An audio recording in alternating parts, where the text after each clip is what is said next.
Marie-Aude, chaque semaine, on parle avec vous d'art de vivre. On découvre des petites pépites, et il y en a beaucoup, des petites pépites dans notre région des Hauts-de-France. Et là, avec ce week-end, et avec une date importante ce week-end, vous avez décidé de nous donner une belle idée d'amoureux, on va le dire comme ça. Une belle idée d'amoureux qui irait très bien d'ailleurs avec les chansons. Musiques, voilà. Belle transition. Parce que la Saint-Valentin, qu'on soit en couple ou célibataire, c'est le moment, la bonne date pour se faire plaisir et faire plaisir aux autres. C'est vrai. Vous avez Et donc, raison. pour cette fin de semaine, j'ai une petite devinette. Vous aussi, vous pouvez essayer de deviner. Donc, si je vous dis un aliment un peu magique, ramené de l'actuel Mexique, très apprécié par les Mayas, à l'époque, il était consommé pimenté parce que cet aliment combat la fatigue. Maintenant, c'est une gourmandise qui se décline sous différentes formes. Et alors, il est dit qu'il aurait plusieurs vertus. Je vous les cite. Il serait antiride, améliorer la concentration. Ce serait un vrai remède antidéprime avec des propriétés euphorisantes et stimulantes, parfait pour la Saint-Valentin. Et il aiderait à perdre du poids. Est-ce que vous savez de quel aliment je parle? Il est très très bon et moi je dirais le chocolat. Exactement. Donc avec toutes ces vertus, il n'y a plus aucune excuse de ne pas se faire plaisir. Je ne sais pas si vous mangez un peu de chocolat. Ah mais j'adore moi le chocolat, j'adore, c'est même trop parfois. Et ben pour la fête de l'amour, il y a des enseignes qui usent de belles créations pour nous combler. Donc j'ai été en chercher quelques-unes. Il y a le duo amoureux de religieuses. Le jeu de mots est assez amusant d'ailleurs de chez Maison Benoît. Ou alors les macarons en forme de cœur de la chocolaterie Ferron.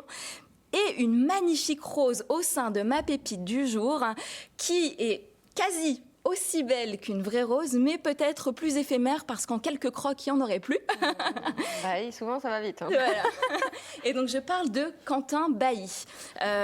J'ai été impressionnée d'apprendre que Quentin Bailly est le champion du monde de pâtisserie 2013 et ça serait l'un des meilleurs chefs chocolatiers de sa génération. Bon, parlez de nous de Quentin Bailly, parce que là, vous nous mettez l'eau à la bouche. Hein. Eh bien, à 36 ans, Quentin Bailly, eh bien, finalement, il a un parcours de concours et de rencontres qui est assez riche.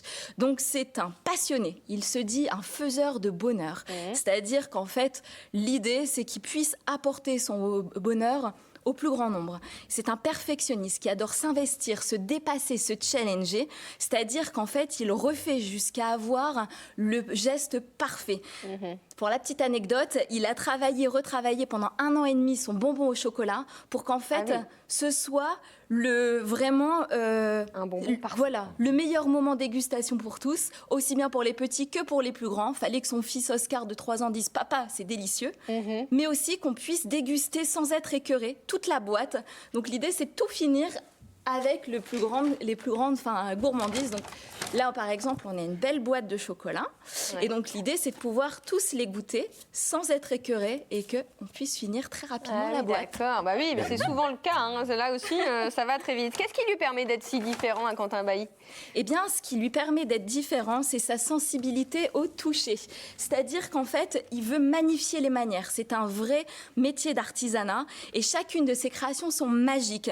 Un nounours pour la Saint-Valentin, une magnifique rose, un magnifique cœur, où chacune de ces créations, donc faut savoir qu'elles sont en production courte, donc ça se renouvelle régulièrement. L'idée, c'est qu'il veut du fun, de l'originalité. Donc avec ses équipes, il fait table rase chaque année de ses créations pour vraiment apporter de la sensibilité et s'enrichir finalement collectivement. C'est super, regardez une brique. Même les briques, on trouve une forme chez Quentin Bailly. Eh bien oui, parce qu'en fait, il est amoureux de la région du Nord, dont il est originaire. Et donc, beaucoup de créations lient des produits du Nord avec les meilleurs produits du monde. Et ben voilà. Donc voilà. Donc il faut manger local pour la Saint-Valentin. Et ben, vous avez tout bon.